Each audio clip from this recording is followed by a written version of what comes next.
Meus irmãos, eu quero saudar a todos com um bom dia na graça do nosso Senhor Jesus, amém? É uma alegria muito grande nós estarmos no Congresso da Ordem de Pastores Batistas Fluminense. Eu agradeço muito ao nosso querido diretor executivo, pastor Sócrates, que está ali. É uma alegria grande revê-lo e agradeço muito esse privilégio de poder estar aqui. Agradeço muito ao nosso querido pastor Bruno Festes, a concretização do convite. Deixo o meu abraço e as minhas orações que temos feito lá na segunda de Rondonópolis pelo nosso querido pastor Marcos. Um abraço também ao nosso querido pastor Cozendei, nosso vice-presidente, que está aqui presente, uma alegria grande. E estendo os meus sentimentos, assim como os irmãos também, cada um se solidarizou nesse momento pandêmico com Mato Grosso, com todo o Brasil e mundo, aqueles pastores que nós vimos durante muito tempo sentado aqui, né? Pastor Sardinha, pastor Noélio, nosso querido Aminon, que eram figuras muito presentes nos congressos da ordem, nos retiros da ordem, e geram muita saudade no nosso coração. Então deixamos aqui o nossos sentimentos a toda a ordem de pastores batistas do Brasil, seção Fluminense, a cada um dos irmãos, e agradeço a Deus pelo privilégio que Ele dá de nós nos revermos. Tanta gente querida, tanta gente amada, pastor Elildes, pastor Samuel Mouta, pastor Navega, pastor Ezequias, pastor André Haroldo, pastor Adonias, pastor João, muita gente querida, muita gente amada. Pastor Neander, nosso proletor, daqui a pouco já chegou ali. É uma grande alegria rever nosso amado pastor Neander, querido, amado, sempre morando no nosso coração. E estar aqui junto com você, para nós durante esses 3 dias estarmos refletindo pela manhã, terça, quarta e quinta noite sobre uma exposição bíblica. Meu desejo é junto com você hoje compartilhar o texto de Jeremias 38 sobre Ebed-Meleque. Amanhã, se Deus permitir, compartilhar o texto de Esther, capítulo de número 4, falando do pressuposto teológico que há pastores para hoje pelo fato de que Deus poderia ter nos plantado em outro tempo, mas escolheu nos plantar nesse tempo. E Mardoqueu pergunta a Esther: será que não foi para esse tempo que trouxeram, Deus não colocou você para esse reino? E na quinta-feira, se Deus permitir e Jesus não voltar, pensamos no texto de João 9, o homem chamado Jesus, não é? Há muitos influencers hoje em dia, mas qual é o nosso influencer principal? É claro que é o homem chamado Jesus, e como ele tem nos influenciado para ter pastores para hoje e mensagens para hoje. Se você puder, abra sua Bíblia em Jeremias 38.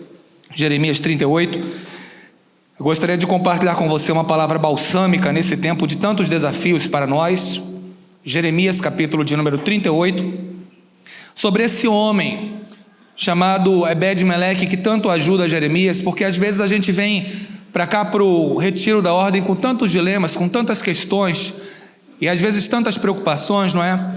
Eu não sei como você deixou aquele rebanho que o Senhor confiou a você, mas meu rebanho está lá cuidando de uma obra. Estamos fazendo uma obra de manutenção, e essa semana chegou o piso ontem lá, e tem que mudar o piso, ajeitar alguma coisa, e você deixa um administrativo cuidando, deixa um ministro de patrimônio cuidando, e você tem que entrar em contato para algumas considerações, alguns ajustes, e às vezes vem preocupações, mas Deus nos lembra que a gente tem um Ebed-Meleque. Todos nós temos um Ebed-Meleque que nos ajuda, e a gente vai falar sobre ele essa manhã, para que Deus ele venha com um bálsamo também sobre algumas preocupações que às vezes a gente tem, de solidão, de pensar que faltam pessoas para nos ajudar, mas existem Ebed-Meleques que às vezes nós não percebemos, como ajudaram Jeremias, vão também nos ajudar. 38 de 1 a 13 diz assim a palavra do Senhor: ouviu, pois, Cefatias, filho de Matã, e Gedalias, filho de Pazur, e Jucal, filho de Selemias, e Pazur, filho de Malquias, as palavras que anunciava Jeremias a todo o povo, dizendo: assim diz o Senhor, o que ficar nesta cidade morrerá a espada, a fome e de pestilência. Mas o que for para os caldeus viverá, porque a sua alma lhe será por despojo e viverá. Assim diz o Senhor, esta cidade infalivelmente será entregue na mão do exército do rei de Babilônia, e ele a tomará. E disseram os príncipes ao rei: morra esse homem, visto que ele assim enfraquece as mãos dos homens de guerra que restam nessa cidade, e as mãos de todo o povo, dizendo-lhe tais palavras. Porque esse homem não busca a paz para este povo, senão o mal. E disse o rei Zedequias: eis que ele está na vossa mão, porque não é o rei que possa coisa alguma fazer contra vós. Então tomaram Jeremias, o lançaram no calabouço de Malquias, filho do rei, que estava no átrio da guarda, e desceram a Jeremias com cordas, mas no calabouço não havia água, senão lama, e atolou-se Jeremias na lama. E ouvindo Ebed-Meleque o etíope, um eunuco que estava na casa do rei, que tinham metido Jeremias no calabouço, estava, porém, um rei assentado à porta de Benjamim. Logo Ebed-Meleque saiu da casa do rei e falou ao rei, dizendo: ó rei, senhor meu, mal fizeram estes homens em tudo quanto fizeram a Jeremias o profeta, lançando-o no calabouço.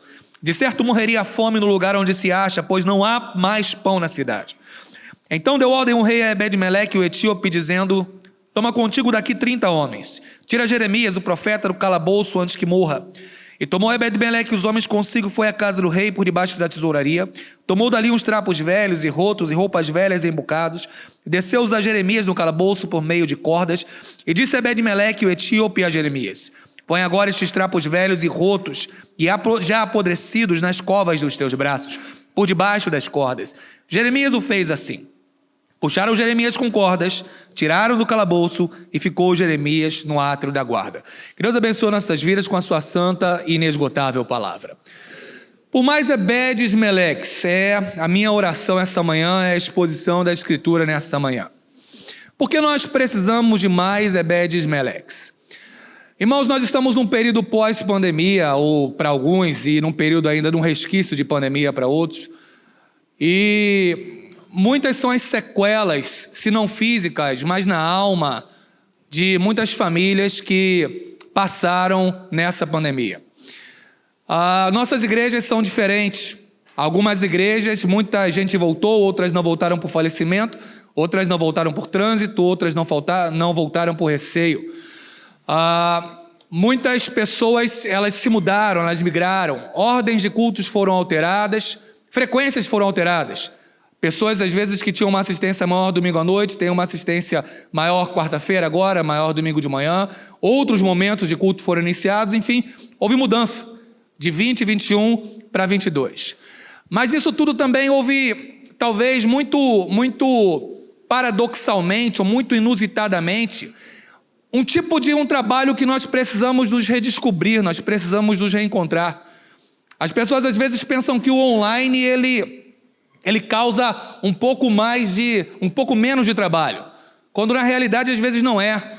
Às vezes algum tipo de trabalho novo ele se aproxima, às vezes o trabalho aumenta, não é? Às vezes você tem outras demandas, e nessas demandas surgem com elas às vezes também algumas sequelas que demandam mais trabalho para a gente, demandam uma tentativa de nos aproximarmos um pouco mais individualmente de cada um para saber como cada irmão individualmente se encontra, como cada ovelha individualmente se está. E um filósofo sul-coreano radicado na Alemanha, ele escreveu um livro muito interessante chamado Sociedade do Cansaço. Na Sociedade do Cansaço, esse autor sul-coreano, ele menciona que nós saímos de um tipo de sociedade que era a sociedade do dever ou sociedade da disciplina, e entramos numa sociedade que é considerada a sociedade do entretenimento, a sociedade da produtividade, a sociedade da produção. Nesse tipo de sociedade, nós estamos enfrentando uma migração de patologias. Estamos saindo no século XX da ansiedade, da depressão, e vendo crescer o número de uma síndrome chamada síndrome de burnout, a síndrome do esgotamento, a síndrome do ser consumido, praticamente autoconsumido. E o texto de Jeremias tem um pouco a ver com isso, para tentar trazer ao nosso coração um pouco de bálsamo nesse sentido. Mas pode passar, por gentileza.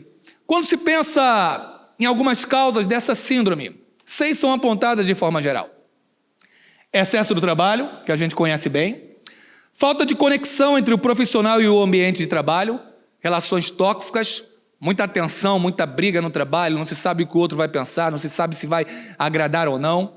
Falta de recompensa, a sensação que o trabalho não vale, às vezes por algumas ingratidões que se sofre. Você leva alguém no hospital, você ajuda aquela pessoa, você orienta aquela pessoa, e depois, em algum momento, existe um tipo de ingratidão não esperada que acontece. Senso de injustiça, quando se vê a incompetência promovida. Falta de controle sobre o próprio trabalho, não tendo liberdade para fazer as escolhas ou exercer criatividade. Você quer tentar algo novo, quer mudar o horário de culto, quer trazer um grupo para ministrar o louvor ali, quer trazer um determinado preletor, quer dar uma outra cara na escola dominical, mas às vezes essa liberdade é tolhida porque tem que ser feita uma assembleia para mudar. 10 ou 15, 20 minutos do culto, se vai para mais ou para menos. Então, esse tolimento dessa falta de criatividade, às vezes gera uma sensação de frustração e a incompatibilidade de valores. Sentir que o trabalho não combina com a pessoa. Começam crises de chamado. Será que eu fui chamado mesmo para o exercício do ministério? Será que Deus me vocacionou? E todo esse conjunto são algumas causas centrais que geram o esgotamento, geram o consumo, geram o que já tem sido considerado a patologia do nosso tempo, burnout.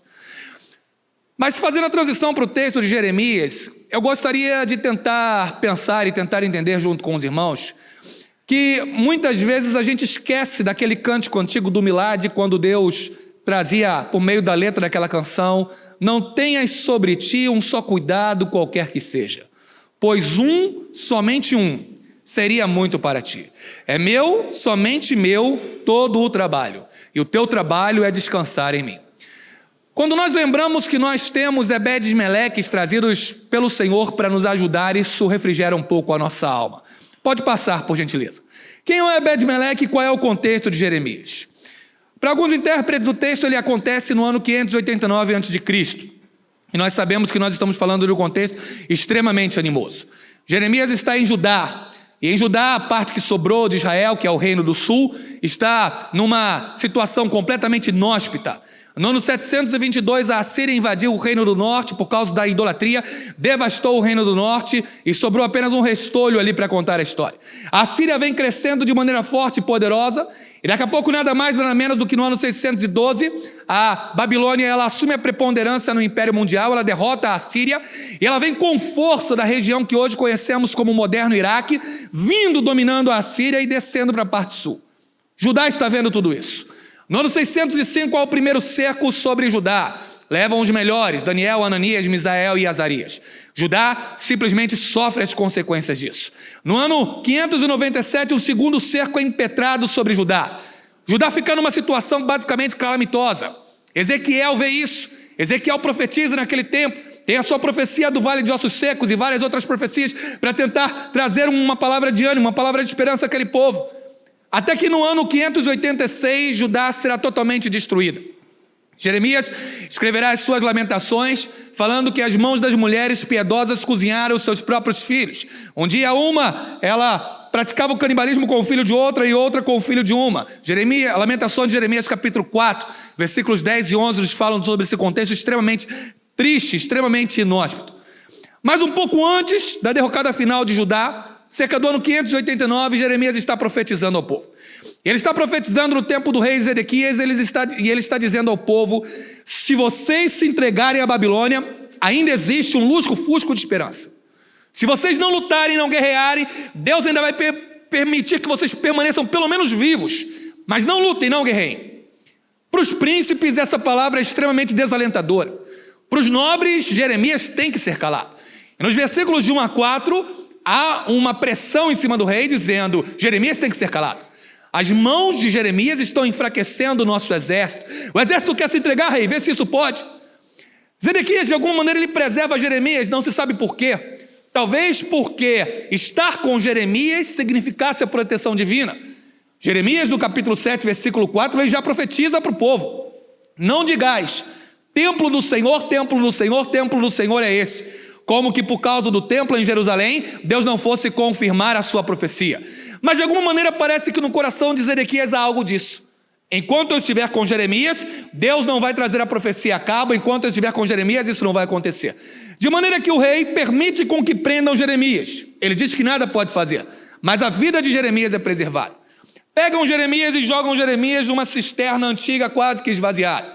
As cisternas antigas, elas tinham um formato de pera, elas tinham uma abertura inicial e depois elas eram um pouco maiores. Represavam algumas águas de chuva, algumas águas de rio. Entende-se que aquela cisterna estava desativada porque Jeremias se atola na lama. Só que se tem lama na cisterna, Jeremias não pode deitar. Jeremias não pode dormir. Jeremias está na iminência de uma hipotermia. Lama é fria. Lama pode causar a Jeremias a morte precoce. Ninguém vai jogar um pãozinho para Jeremias.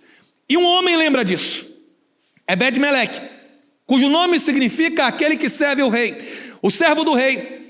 E Ebed-Meleque, movido por Deus, vai ao encontro de Zedequias, quando Zedequias ele está fazendo as suas consultas jurídicas, orientando o povo numa das portas do seu palácio, e Ebed-Meleque ele diz e fala ao rei: rei, Jeremias vai morrer, não tem pão na cidade, como é que vai ficar o nosso Jeremias? O que é que nós vamos fazer? O que é que nós podemos fazer por Jeremias? E o rei dá licença para que Ebed-Meleque cuide de Jeremias. Ebed-Meleque vai lá, pergunta como Jeremias está, ele está no fundo do poço, literalmente o profeta chega ao fundo do poço ali atolado, de maneira tal que parece que Jeremias não tinha nem muitas forças para segurar na corda que Ebed-Meleque faz. Ele manda as pessoas juntarem alguns trapos, algumas roupas, ele mobiliza alguns homens, Jeremias coloca nos braços, ele fala: Jeremias, amarra entre os seus braços, coloca debaixo dos braços, faça uma corda e vamos puxar, gente. Eles puxam Jeremias, alimentam Jeremias e tiram Jeremias daquela situação. Irmãos, todos nós temos um Ebed-Meleque que nos ajuda a nos levantar do momento de agrura quando nós não imaginamos. Ebed-Meleque não é o discípulo, Ebed-Meleque não é o mestre, Ebed-Meleque não é aquela pessoa que nós conhecemos, não é o vice-presidente, Ebed-Meleque não é aquela pessoa que está junto de nós constantemente, Ebed-Meleque não é aquela pessoa que quer aprender conosco ali diretamente, Ebed-Meleque não é o ministro de patrimônio, não é o ministro de louvor, não é o ministro de ação social, não são aquelas pessoas que nós acorremos recorrentemente, aquelas pessoas que nós conhecemos costumeiramente. Ebed-Meleque é alguém às vezes um pouco mais afastado, Ebed-Meleque é alguém que passa despercebido, Ebed-Meleque é aquele que a história não registra muitas vezes o nome, mas ele presta atenção a muitas coisas que muita gente próxima a nós não está ajudando ou prestando atenção, e ele está ali colocado por Deus para muitas coisas ser feitas ao nosso favor. Pode passar, por gentileza. Por isso, a afirmação central que eu gostaria de deixar essa manhã é que todo mundo tem um Ebed-Meleque. Às vezes não conhecemos, às vezes não sabemos quem ele é, às vezes não imaginamos, e às vezes só quando nós saímos daquele rebanho que o Senhor nos concedeu estar pastoreando ali, servindo, é que nós vamos conhecer aquele Ebed-Meleque. Mas todos nós temos um Ebed-Meleque, e isso é um bálsamo para a nossa alma por 3 razões principais à luz do texto. Pode passar. Em primeiro lugar, Ebed-Meleque é aquele que intercede por nós junto ao rei. Intercede ao rei dos reis, e no caso de Ebed-Meleque, literalmente foi junto ao rei. Rei, quem vai cuidar de Jeremias? Jeremias está no fundo do poço, Jeremias está atolado numa cisterna, ele pode sofrer hipotermia, ele pode morrer ali, ele pode cair com sonolência e morrer ali ao deitar naquela lama que está naquela cisterna. Rei, nós precisamos fazer alguma coisa. Ebed-Meleque vai ao nosso encontro junto ao rei para interceder. Irmãos, nós não sabemos e talvez nós nunca vamos saber. Vai depender do grau de consciência, de entendimento, de inteligência, de cognição que Deus permitir que nós tenhamos na glória celestial. Que aí talvez, eu não sei se a gente vai saber de todas as orações que fizeram por nós, vai conhecer muitas coisas que não conhecemos mais. Conheceremos mais do que conhecemos aqui, porque Paulo diz: agora conheço em parte, mas então conhecerei como também sou conhecido. 1 Coríntios 13. Mas qual é o grau desse conhecimento que a gente vai ter, a gente não sabe. Mas eu posso afirmar que a grande maioria absoluta de nós que estamos aqui já teve alguém que nós não fazemos ideia, mas intercedeu por nós hoje, dobrando os seus joelhos diante do Pai, levando a nossa vida diante de Deus em oração. Fale a alguém que está do seu lado, fale: pastor, o senhor não sabe, mas alguém que o senhor não imagina já orou pelo senhor hoje. Alguém que o senhor não imagina já orou pelo senhor hoje, já intercedeu pelo senhor hoje. Alguém que você não sonha, alguém que você não imagina. Eu não estou falando do ministério de oração da sua igreja, eu não estou falando dos diáconos, eu não estou falando das irmãs de oração. Alguém que você não imagina, alguém que não vai só mandar as mãozinhas. Em tempo de WhatsApp a gente recebe muita mãozinha, isso é interessante, tem sua parte. Mas a gente sabe que a gente precisa mais do que aquelas mãozinhas de alguém que vai dobrar o joelho, bote a boca no pó, fale: Deus, eu estou levando o pastor Ademar em oração, pastor Haroldo em oração, pastor João em oração, e coloque a sua boca no pó por cada um de nós. O Ebed-Meleque é esse. O Ebed-Meleque é aquele que intercedeu, é aquele que clamou. E por que a importância do Ebed-Meleque? Porque Ló podia ter diversas mensagens mandadas para ele.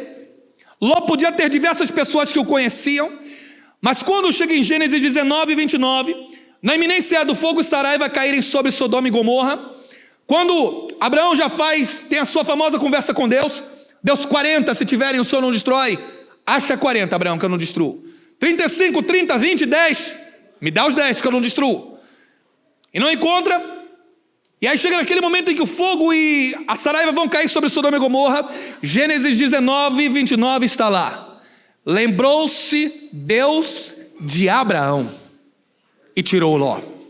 Só foi preciso um Ebed-Meleque, que foi o Abraão para Ló naquele momento, colocando-se na atitude de um Ebed-Meleque que intercede ao rei. E Deus salvou a vida de Ló. Irmãos, muitas vezes nós estamos preocupados com o número de intercessores que nós vamos ter, o número de pessoas que vai estar intercedendo a nosso favor, que vai clamar por nós.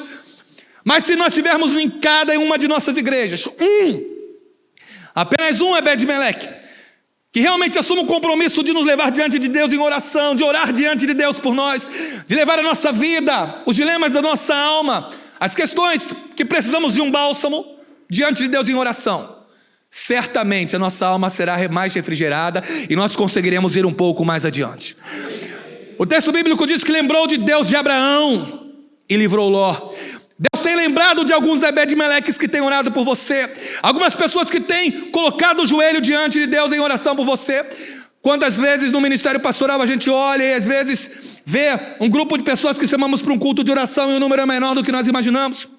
Vemos um grupo de pessoas que nós chamamos para estar colocando os joelhos em terra, e as orações são breves, as orações parecem às vezes que são muito incipientes, muito introdutórias, e aquilo nos preocupa, porque aquilo de alguma forma é sintomático.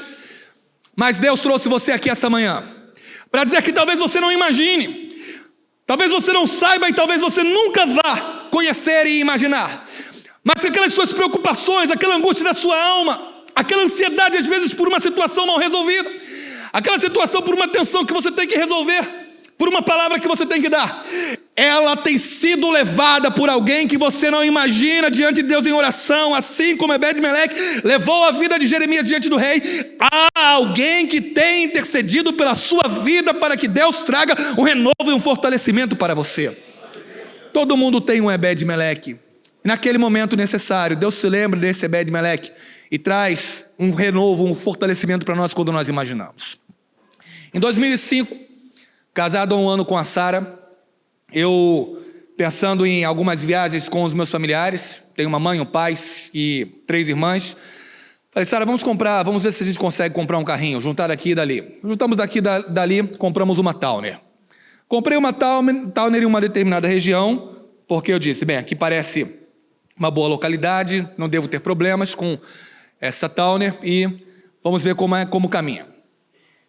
Passei uma semana com ela e fui para um casamento lá dentro de Santa Cruz. Eu, minha esposa, meu pai, minha irmã e minha mãe. Vamos lá. Feliz da vida com a Townerzinha conduzindo na Avenida Brasil. Quando chegou na altura de Irajá, aconteceu algo que eu nunca tinha visto. Isso aí eu estou falando de por volta de 1 da manhã, na pista central da Avenida Brasil, aí em Irajá. Lugar bom para um carro parar, não é?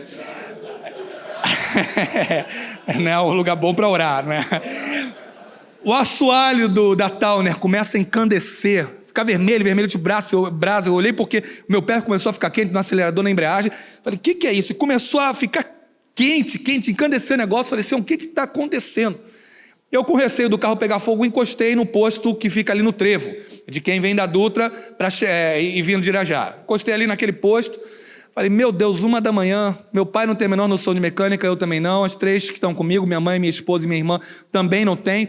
Então, o que eu vou fazer agora? E de manhã eu tinha um compromisso em uma determinada igreja para ministrar, eu encostei o carro naquele posto, quando encostei o carro naquele posto, olhei para o lado, aí o menino veio e falou, Pastor Henrique. Olhei, falei, eu não lembrei dele, aí ele olhou, de alguma maneira ele percebeu no meu semblante que não lembrei dele, ele falou, pastor, eu sou um nome extremamente propositivo.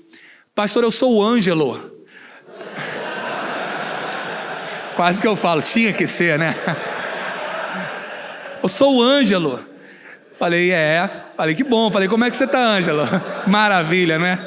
Falei, como é que você está, Ângelo? Estou bem, graças a Deus, pastor e tal, não sei o quê. O que houve aí para o senhor encostar? Falei, Ângelo, começou a encandecer o carro aqui embaixo, eu não sei, eu tô com receio de ir até adiante, pegar fogo no carro, ver uma eventualidade, tô com a família aqui. Ele, não, deixa eu dar uma olhada. Eu falei, não, mas não precisa dar uma olhada. Não, pastor, o senhor se esqueceu que eu sou mecânico? Falei, rapaz... Irmãos, ele foi, abriu a mala do carro, viu o negócio lá, falou, pastor, aqui não dá para eu resolver, mas eu tenho todo o aparato para rebocar o senhor, eu vou deixar o senhor dentro de casa, até na porta de casa. Entra aí o pessoal no carro, o senhor e o seu pai entram na Towner, deixa eu pegar e vou rebocar. Pegou da Brasil, chegou, morava em Olaria à época, me deixou lá em Olaria em casa, e o Ângelo fez jus ao nome, foi um anjo de Deus para minha vida, foi um Ebed-Meleque para mim naquele momento. Irmãos, às vezes a gente não sabe como a gente vai escapar de uma e outra. A gente às vezes não sabe como vai sair daqui e dali. A história que eu contei, tem 1000 histórias aqui. Cada um tem uma delas. Cada uma tem uma parte de nós. Você sabe que você já teve um Ebed-Meleque em algum momento que foi instrumento de Deus para interceder a seu favor, para agir ali a seu favor. Assim como você já teve Ebed-Meleques em situações pontuais da sua vida. Fique tranquilo no congresso, porque Deus está com o Ebed-Meleque lá, agilizando algumas coisas que você não imagina. Ele está fazendo, Ele está agindo a seu favor em nome de Jesus. Pode passar, por gentileza. Segundo lugar, Ebed-Meleque cuida em atender necessidades que outros não perceberam, que outros não percebem, e são concretização do cuidado de Deus com você. Às vezes as pessoas não percebem. Quem lembrou de Jeremias no poço, se os príncipes queriam esquecê-lo? Quem lembrou de Jeremias atolado na lama, podendo sofrer hipotermia? Se queriam deixar Jeremias lá para isso mesmo? Quem lembrou? Ebed-Meleque lembrou, ele percebeu, e ele foi a concretização do cuidado de Deus. Ainda que esse cuidado, muitas vezes, pareça um desperdício.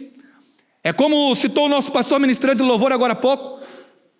Queremos muitas vezes estar como Maria. Maria é muito interessante.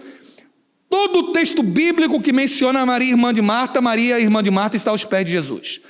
Lucas, capítulo 10, versículos 38 a 42. Marta está ansiosa com as coisas dessa vida. Maria está aos pés do Senhor aprendendo. Se você interpretar que a Maria de Lucas 7, 36 a 38 também é ela, e de acordo com a versão de João seria, você vai estar vendo Maria de novo, quebrando, no caso, o vaso de alabastro, derramando um unguento sobre Jesus, e de novo Maria aos pés do Senhor.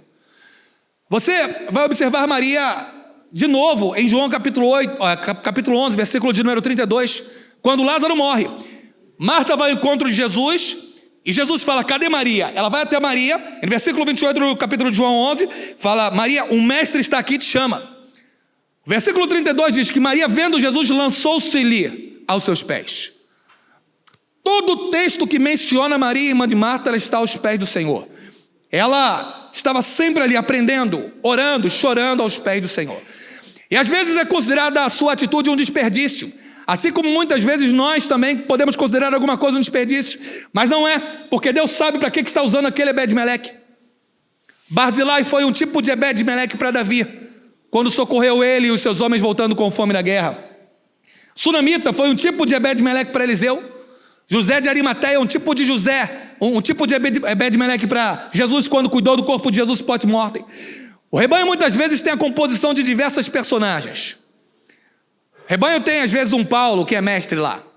O rebanho muitas vezes tem um Pedro, ou até uns Boanerges lá. Sempre tem uns esquentadinhos que querem brigar um com o outro como filhos do trovão.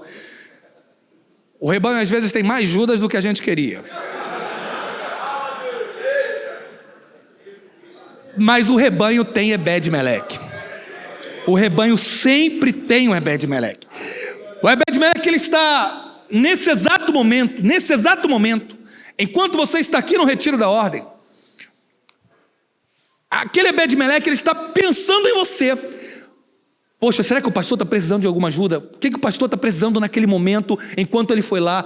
Como é que a família do pastor está? O Ebed-Meleque, nesse momento, talvez esteja preparando um bolo para levar na casa da sua família, na sua esposa, nos seus filhos, porque você veio para cá e ele está vendo que a sua família precisa de um pouco mais de retaguarda e de ajuda, e talvez você nunca vá saber nem desse bolo, mas é um Ebed-Meleque que está ali para atender necessidades que ninguém percebeu, mas ele está cuidando de você de alguma forma.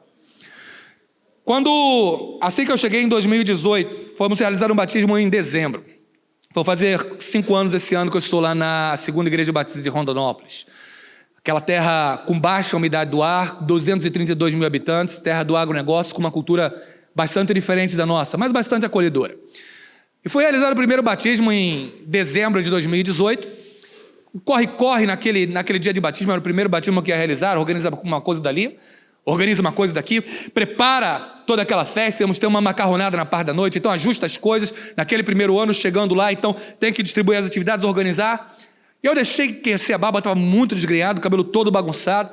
Falei, vou segunda cortar o cabelo, e terça e quarta. E chegou domingo de manhã e nada. Em Rondonópolis, domingo de manhã, não abre nada. É bem fechado, os horários são bem rígidos. Você não encontra nada ali. Como aqui no Rio a gente vai encontrar muitos barbeiros abertos no domingo, você não vai encontrar de jeito nenhum em Rondonópolis. Nem o barbeiro do shopping abre em Rondonópolis. Tudo fechado lá. Eu todo desgrenhado, todo bagunçado.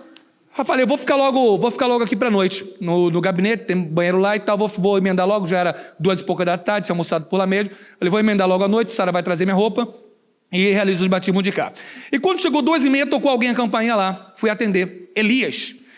Elias chegou e falei, opa Elias, você tá bem? Tô bem, pastor. Ele não era membro da igreja, tô chegando para cá, tô vindo de uma outra igreja, tô vindo para cá, e vim bater um papo com o pastor, ver o carro do senhor aí na porta, aproveitei para vir aqui conversar com o senhor pode me atender? Claro, Elias, senta aí, vamos conversar.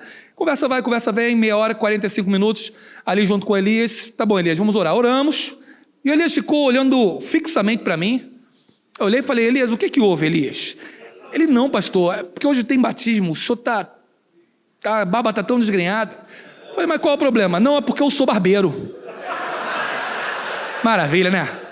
Uma benção. Falei, mas Elias, não tem como a gente fazer nada, fica tranquilo, não quero dar trabalho, não tem como fazer nada, eu não tenho nem tesoura aqui, nem nada. Não, pastor, mas eu sou um barbeiro, além de ter o meu salão, barbeiro domiciliar, tem uma mala no meu carro. Pegou a mala, arrumou uma cadeira daquelas brancas, botou debaixo da nossa mangueira lá, fez barba, cabelo, bigode, organizou tudo, e ali à noite fui batizar, tudo certinho, tudo direitinho, tudo organizado.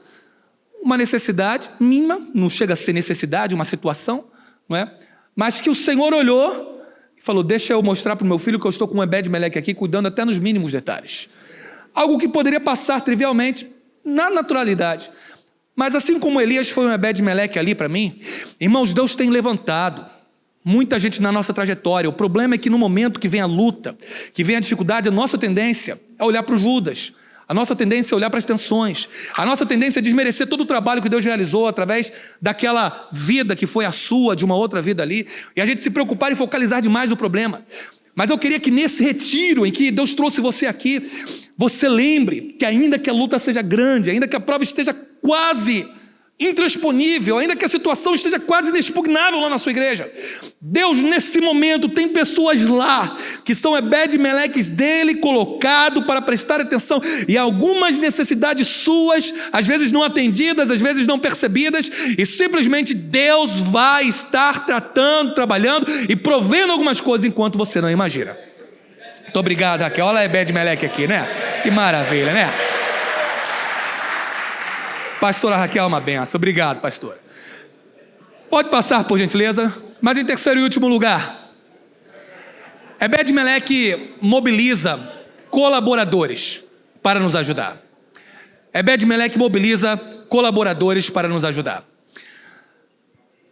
Ebed-Meleque junta gente para fazer o que pessoas que trabalham com carceragem sabem muito, não é o nome que se dá àquela corda, Teresa, não é? Então, faz uma junção de lençóis, faz como que uma Teresa para botar debaixo do braço do Jeremias para puxar a Jeremias. Jeremias tem que amarrar. Jeremias certamente estava muito fraco, Jeremias estava combalido, Jeremias estava ali um pouco desanimado. Ebed-Meleque junta pessoas e puxam Jeremias ali, levantam Jeremias.